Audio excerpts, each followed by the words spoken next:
Bienvenidos a Diario del Mundial Femenino, el espacio de France 24 en el que repasaremos jornada a jornada toda la información de la Copa del Mundo de Australia y Nueva Zelanda. De lunes a domingo nos encontramos a las 10:15 de Bogotá, Quito y Lima para vivir juntos este fenómeno del fútbol femenino. A continuación, los titulares.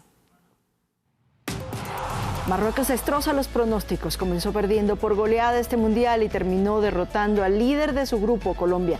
Tenemos informe desde Australia, pero también revisamos cómo se vivió en Marrakech la clasificación a octavos de final.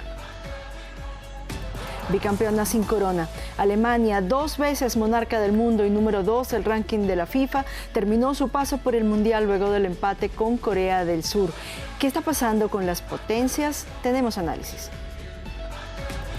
El día después de Marta. La jornada de ayer marcó un abrupto final para la carrera mundialista de la máxima goleadora histórica de las Copas del Mundo. Revisamos las implicaciones de la salida de Brasil.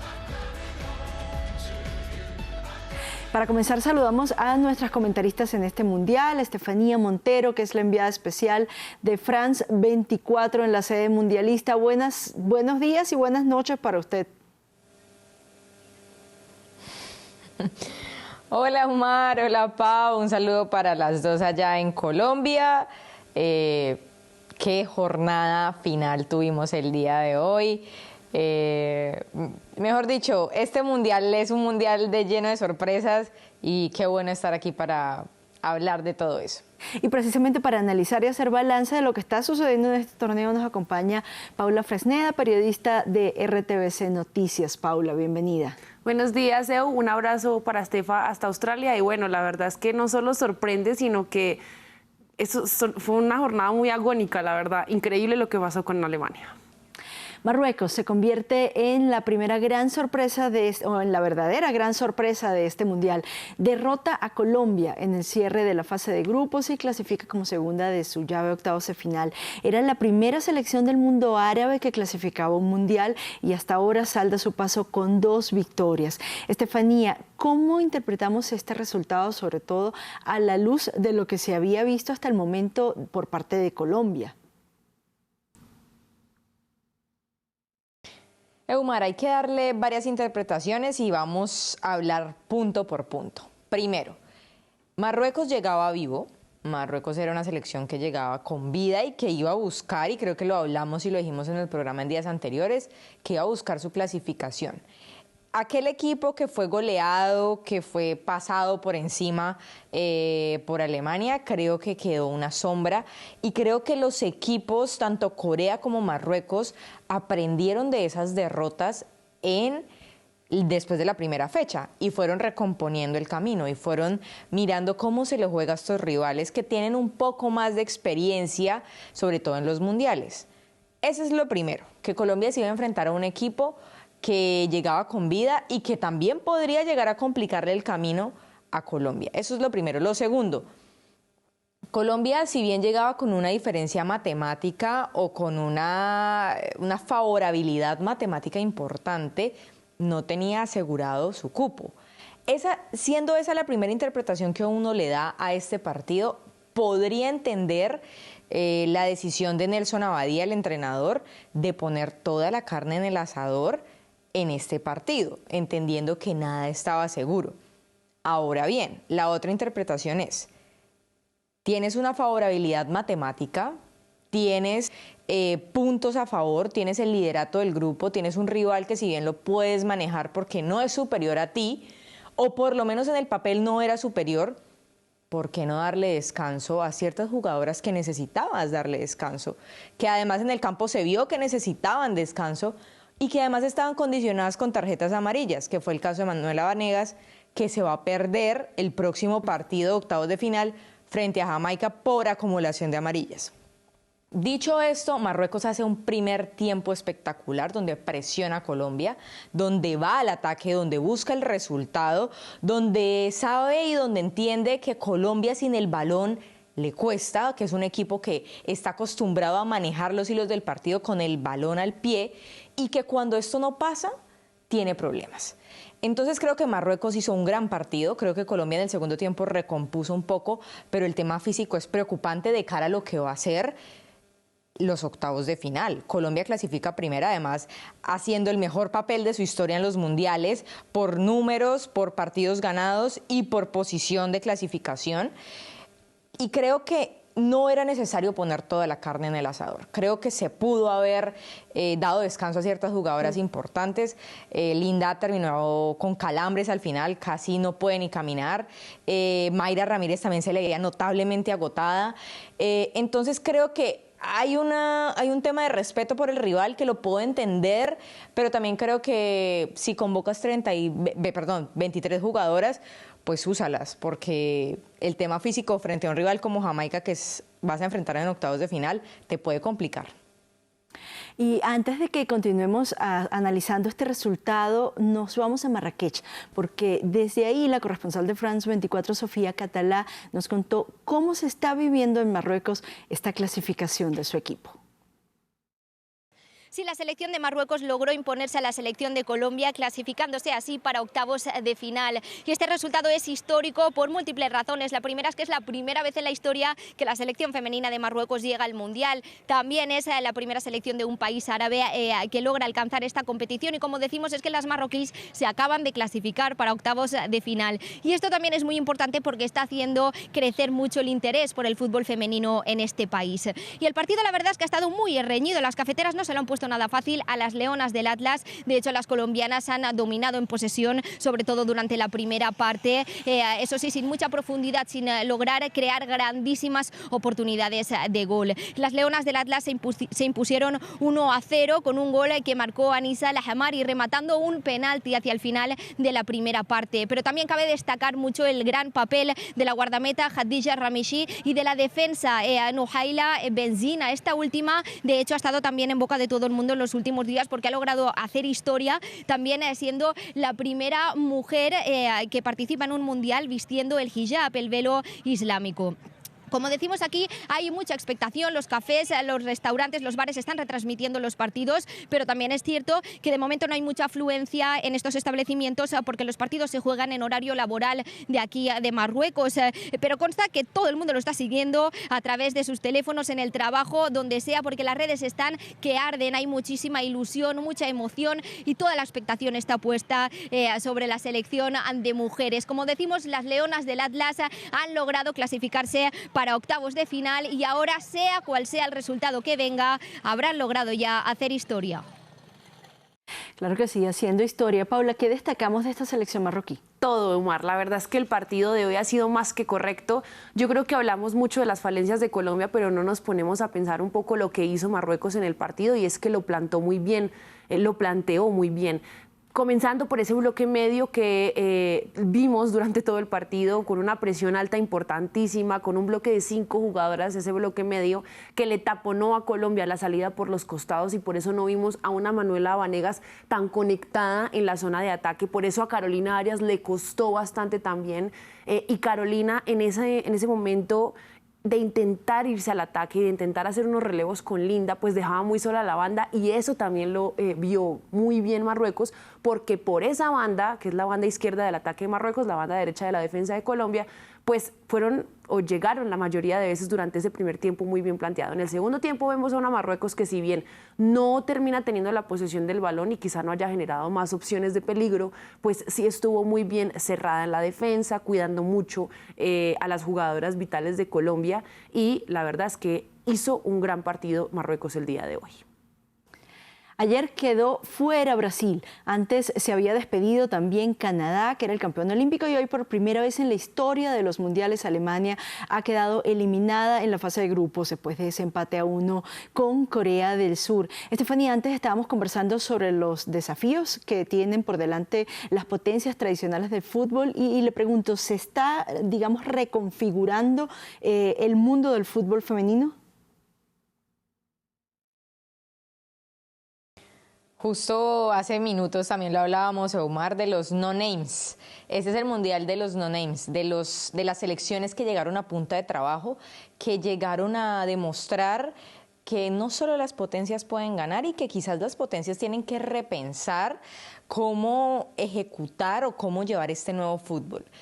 Y yo creo que países como Sudáfrica, Jamaica, han demostrado, incluso Marruecos, que siendo muy organizados tácticamente, pero teniendo un gran físico, creo que ese ha sido uno de los pilares de estos equipos, y entendiendo además que a las potencias les ha dolido mucho generar fútbol. Creo que Alemania se va y queda eliminada el día de hoy porque le falta esa contundencia, le falta llegar. Vimos a Estados Unidos que casi se queda por fuera también porque no generan opciones claras, y si las generan no son eficaces. Vimos que además la posesión del balón ya no es el éxito o la clave del éxito. Vimos que ya los equipos que están clasificando saben jugar sin el balón, aprendieron a defender, además, algo muy importante, y aprendieron a ser ordenados tácticamente, a cumplir órdenes tácticas, que eso es algo que en lo que ha crecido mucho el fútbol femenino. Creo que antes era el pelotazo y el que se equivocara y juego muy directo. Ahora se piensa un poco más en la creación del juego, se piensa un poco más en construir una táctica, también pensando en el rival, pero también en una identidad de juego propia. Así que estamos ante un nuevo fútbol femenino, pero creo que este fútbol femenino va a obligar a las potencias a trabajar mucho más y a respetar a los rivales. Dentro de lo que es este nuevo orden del que habla Estefanía, estamos viendo a 3 africanas y a 3 nórdicas clasificadas a octavos de final. Vemos que sobrevivieron potencias como Francia y Estados Unidos, pero dejando muchísimas dudas. ¿En qué han basado sus resultados estas, digamos, potencias emergentes o estos países que se están mostrando en el Mundial? Yo creo que han basado el fútbol en saber estudiar a los rivales, en saber conocer un poco más de lo que pasa dentro del estado anímico y futbolístico del rival para poder planear buenos partidos. Omar, yo creo que lo de Marruecos hoy y también lo de Corea del Sur hoy nos muestran que ya no es una diferencia tan abismal en este nuevo orden mundial, por así decirlo, del fútbol femenino, sino que hay cómo plantear esos partidos. Yo creo que el partido de Corea del Sur, por ejemplo, termina siendo también un partido muy correcto porque fue un equipo que, ya lo decía Estefanía, no tenía la posesión del balón y jugó a contraatacar, a contragolpear, jugó a ganar la espalda de las defensas de Alemania para poder hacer daño, y eso termina beneficiando mucho el crecimiento del fútbol femenino, porque creo que estamos ante equipos y selecciones que empiezan a formarse de otras maneras y empiezan a ver que sí se les puede plantar de tú a tú un partido a grandes potencias en el fútbol mundial. Hablábamos de la eliminación de Brasil, que llegaba con etiqueta de favorito, se despidió en la fase de grupos, y desde Río de Janeiro la corresponsal de France 24, Valeria Zacconi, nos cuenta cómo se ha vivido en Brasil esta salida tan temprano.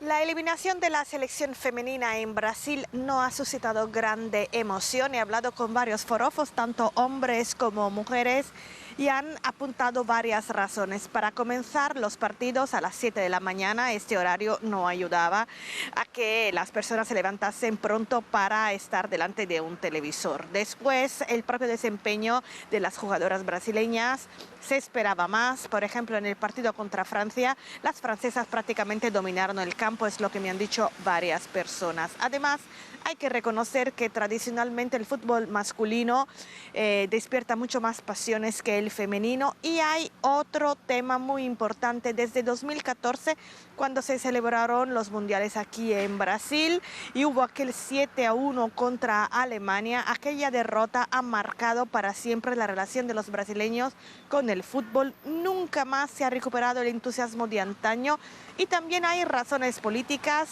Neymar apoyando a Jair Bolsonaro y una parte de los brasileños que no se ven representados por la actual selección. Todo esto hace que el tradicional fervor del fútbol en Brasil haya bajado un poco, y lo hemos visto también en estos mundiales femeninos. No hemos visto prácticamente camisetas verdes y amarillas en las calles, ni las tradicionales calles pintadas. Esa salida marcó un abrupto final a la carrera de un mito como Marta, a la que rindieron homenaje hoy, por cierto, 2 jugadoras que crecieron inspiradas por ellas. Hablamos de las españolas Irene Paredes e Irene Guerrero. Las escuchamos. Pero para mí es para darle la enhorabuena y las gracias por todo el camino que ha abierto, porque, bueno, siempre digo que yo no he tenido referentes femeninas, pero cuando empecé a escuchar de alguien era de ella. Sin ponerle cara, sin nada, y luego sí que pude empezar a ver vídeos, y me parece brutal que haya podido estar en la élite tantos años, o sea, tantos años siendo la mejor. Es un privilegio, un orgullo, porque al final ella, Marta, como tantas otras, o la Irene Paredes que tenemos nosotras en el equipo, son jugadoras que al final son muy importantes en el fútbol femenino. Nos han abierto camino, han vivido situaciones que ahora están pudiendo empezar a disfrutar y son las que para mí son nuestras referentes. ¿Qué nuevas figuras se perfilan para llenar el vacío dejado por esas estrellas pioneras? Estefanía, rápidamente, antes de despedirla, le pregunto, ¿usted está viendo jugadoras que se perfilan para ocupar esos espacios? Sin duda, yo creo que estamos ante una nueva generación y creo que también parte del debacle, por decirlo de alguna manera, de las grandes selecciones es el recambio generacional que estamos viviendo y creo que Linda Caicedo, hay jugadoras como la misma Gadlana que han comenzado a hacer en sus territorios estas líderes sociales, porque terminan siendo líderes sociales y mujeres líderes a nivel deportivo. Nada más ayer veíamos también a Marta Cox, la panameña, hablando con esa pasión y ese fervor por su selección y por todo lo que viene. Entonces creo que en cada territorio vamos a tener esas líderes que fueron en su momento Marta, Rapino en Estados Unidos, Vanini en Argentina, la misma Putellas en España, aunque todavía esté jugando. Entonces creo que estamos ante un recambio generacional que sin duda lo vamos a vivir. Bien, la dejamos descansar y le paso esa pregunta hasta mañana, le paso esta pregunta ahora a Paula. ¿Qué figura está viendo usted que se perfile? No, es que hay bastantes, o sea, coincido con Estefanía cuando dice que esto es un recambio generacional importante y yo creo que Linda Caicedo sin duda puede encabezar esa lista tranquilamente, pero también vemos a jugadoras de la selección inglesa como Lauren James, yo creo que incluso en la misma Estados Unidos, Trinity Rodman, Sophia Smith, jugadoras de diferentes selecciones que nos prometen bastante, Khadija Shaw en Jamaica. También hay que fijarnos un poco más en las jugadoras de esas nuevas potencias de las que hemos estado hablando. Entonces, la verdad es que la lista puede ser larga, querida Omar. Bien, Paula, muchísimas gracias. Nos reencontramos mañana. Así será. Seguimos con una selección de breves. Las Matildas recuperan a Sam Kerr. La capitana regresó a los entrenamientos luego de perderse por lesión la fase de grupos, pero pierden a Mary Fowler para el partido de octavos de final contra Dinamarca. Ada Hegerberg también está lista para volver. Entrenó con Noruega de cara al partido de octavos de final contra otro ex campeón mundial, Japón. Hegerberg, recordemos, había perdido los últimos 2 juegos. Y España se despide de Wellington. La Roja realizó su último entrenamiento antes de viajar a Auckland para enfrentar a Suiza. Lo hizo de nuevo sin la defensora Ivana Andrés, que sigue lesionada. Seguimos con datos del fútbol practicado por mujeres. El próximo Mundial Femenino se disputará en 2027 en una sede todavía por definir. Hasta el momento hay 4 candidatos: Brasil, Sudáfrica y 2 postulaciones conjuntas, Estados Unidos y México por una parte y Alemania y Países Bajos con Bélgica por otra. Y los dejamos con un vistazo a lo que hacen los fanáticos cuando no están disfrutando del fútbol en Nueva Zelanda. En Wellington se encuentra el taller de Beta, la empresa de efectos especiales detrás de la magia de la saga del Señor de los Anillos, que fue filmada precisamente en Nueva Zelanda. Orcos, trolls, las armas de los soldados de Gondor y mucho más de la parafernalia de esta saga coinciden en la exhibición. Por un momento, los aficionados se trasladan a la Tierra Media cuando salen de los terrenos. Hasta aquí esta edición de Diario del Mundial Femenino, pero les recordamos que hay mucho más en nuestro sitio web y los invitamos a acompañarnos de nuevo mañana cuando tendremos un especial de media hora para anticipar lo que viviremos en los octavos de final. Mientras tanto, continúen con la programación de France 24 en español.